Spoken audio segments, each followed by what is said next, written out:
Hi friends, আমার YouTube channel জজোতে আপনাদের সবাইকে স্বাগত। আপনারা কেমন আছেন? আশা করি সবাই ভালো আছেন। তাহলে চলুন দেখে নিন আজকে কি রেসিপি করছি। আজ আমি করছি মাটন বিরিয়ানি। তাহলে চলুন দেখে নিন কীভাবে মাটন বিরিয়ানিটা করি।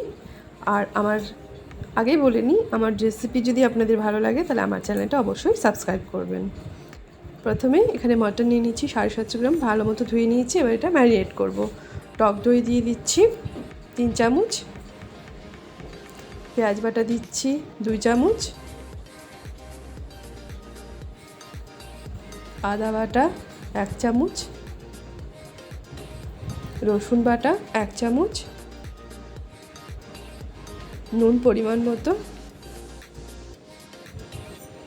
দিয়ে দিচ্ছি, লঙ্কার গুঁড়িটাও 1 চামচ। এবার দিচ্ছি বিরিয়ানি মশলা 1 চামচ মতো, কেওড়া বাটা, গোলাপ জল আর সাদা তেল, এটা দিয়ে ভালো মতো মেখে নেব।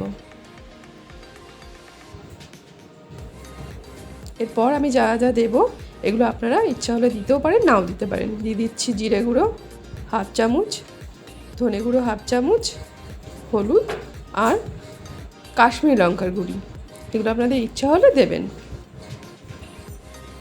এটা মাখিয়ে 2 ঘন্টা মতো রেখে দেবো ঢাকা দিয়ে। এখানে নিয়ে নিচ্ছি বাসমতি রাইস 300 গ্রাম, এটা আধা ঘন্টার জন্য ভিজিয়ে রাখবো। আর একটু দুধ নিয়ে নিয়েছি হালকা গরম, এটাতে কেশরটা ভিজিয়ে রাখছি, এক চিমটি কেশর ভিজিয়ে রাখলাম। আলু নিয়ে নিয়েছি, একটু বড় সাইজের আলু, এটাকে এবার রং মাখিয়ে রাখছি। এবার আপনারা কেশরের রং মাখিয়ে রাখতে পারেন, আবার হলুদও মাখিয়ে রাখতে পারেন। এবার এটা ভেজে নেব।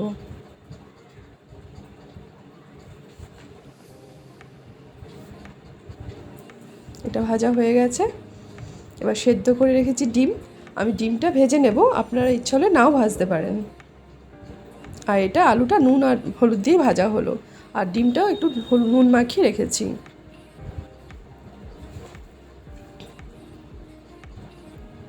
এবার এই চালের জলটা ছড়িয়ে নিচ্ছি।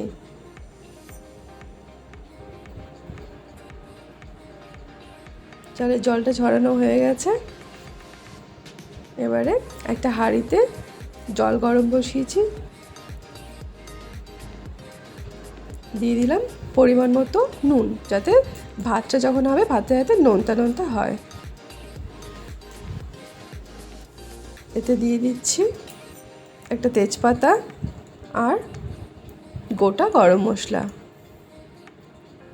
এবার এটা যখন ফুটবে তখন চালটা দিয়ে দেবো, আর চালটা দেওয়ার সময় গ্যাসটা কম করে নেব। দিয়ে দিচ্ছি সাদা তেল, এটা আর এখন ঢাকা দেব না, এবার এটা ফুটবে। এটা 90% মতো করব। এই যে দেখুন ভাতটা কেমন ঝুরঝুরে হয়েছে, এরকম করতে হবে। এবারে দিয়ে দিচ্ছি সাদা তেল, আর তার মধ্যে দিয়ে দিচ্ছি ঘি, দিয়ে দিচ্ছি তেজপাতা আর গোটা গরম মশলা। এগুলো হালকা একটু হলে এরপর দিয়ে দিচ্ছি ম্যারিনেট করে রাখা মাটনটা। এবার এটা 10 থেকে 15 মিনিট মতো ভেজে নেব।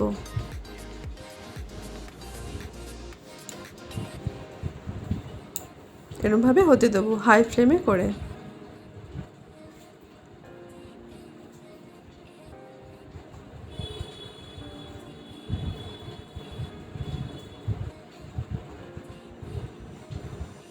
আপনারা চাইলে পিসগুলো আরও বড়ও নিতে পারেন। এবার এটা একটু ঢাকা দিয়ে দেবো।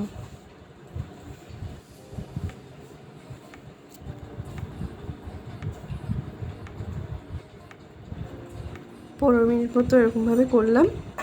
এবারে আলু আর ডিমটা দিয়ে দিলাম। এবার এটা আরও 10 মিনিট কষাবো। দিয়ে দিচ্ছি গরম জল।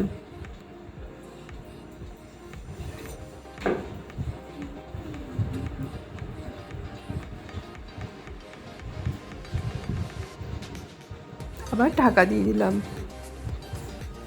10 মিনিট পর ঢাকা খুললাম। এবারে আলুটা আর মাটনটা আমি কুকারে দিয়ে সেদ্ধ করে নেব। 90% মতো মাটনটা করে নিয়েছি সেদ্ধ, আর আলুটাও সেদ্ধ তো হয়েই আছে। এবার আবার মিশিয়ে নিলাম। এই যে অতিরিক্ত যে ঝোলটা আর কি, সেটা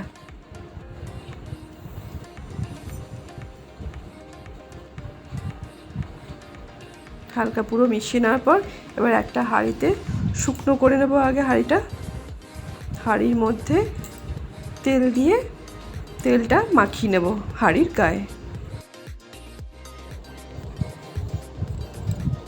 এই তেজপাতাগুলো নিয়ে নিলাম। এবার এগুলো হালকা তেল হাত দিয়ে মুছিয়ে নিয়ে হাঁড়ির তলায় বিছিয়ে দিলাম। এবারে দিয়ে দিচ্ছি ভাতটা।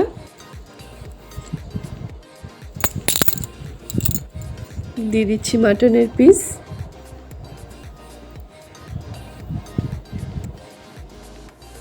আলু আর ডিম, সঙ্গে একটু ঝোলও দিয়ে দিচ্ছি।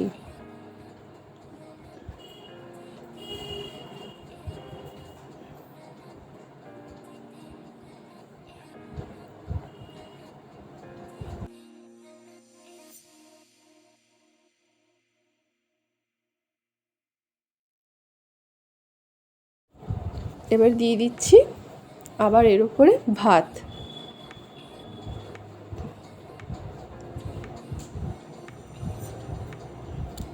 ভাতটা দেওয়ার পর দিয়ে দিচ্ছি সেই কেসের ভেজানো দুধটা, সামান্য ছড়িয়ে ছড়িয়ে দিলাম কেওড়া ওয়াটার, গোলাপ জল,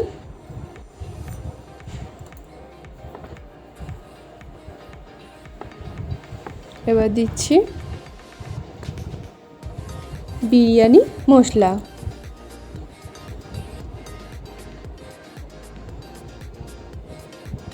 আর দিচ্ছি ঘি।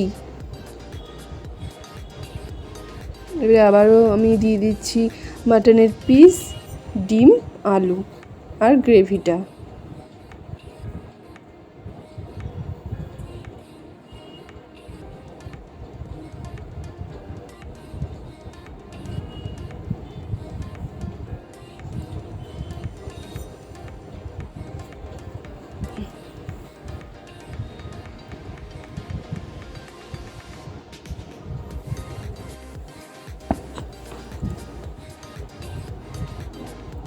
আবার দিয়ে দিচ্ছি এর উপরে ভাত।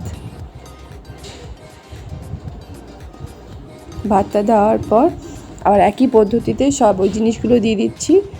কেসর ভেজানো দুধটা, কেওড়া ওয়াটার, গোলাপ জল, বিরিয়ানি মশলা,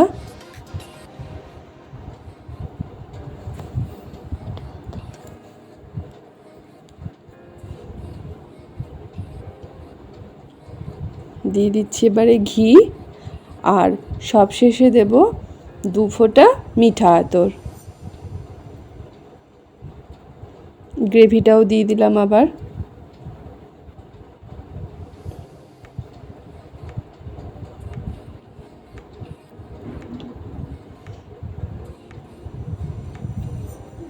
এবারে মিঠা আতরটা দিয়ে দিচ্ছি 2 ফোঁটা, এটা বেশি দিলে তিতা হয়ে যাবে কিন্তু। এবারে এটা লাল কাপড় দিয়ে, সুতির লাল কাপড় দিয়ে ঢেকে দেব মুখটা।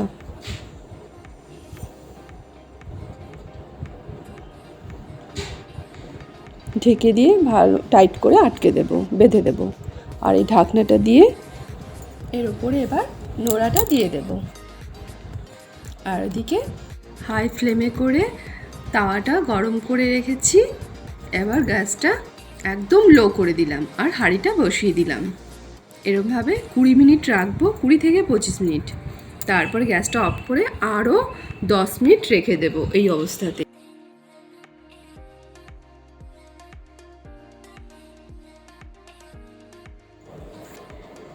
10 মিনিট হয়ে গেছে গ্যাসটা অফ করার পর। এবার এটা নামাবো। তাহলে দেখুন আমার বিরিয়ানি করাটা কেমন হয়েছে। ভালো লাগলে কিন্তু লাইক করবেন, শেয়ার করবেন, আর কমেন্টে কিন্তু অবশ্যই জানাবেন কেমন লাগলো আমার মাটন বিরিয়ানির রেসিপিটা। ভালো লাগলে আমার চ্যানেলটা কিন্তু অবশ্যই সাবস্ক্রাইব করবেন।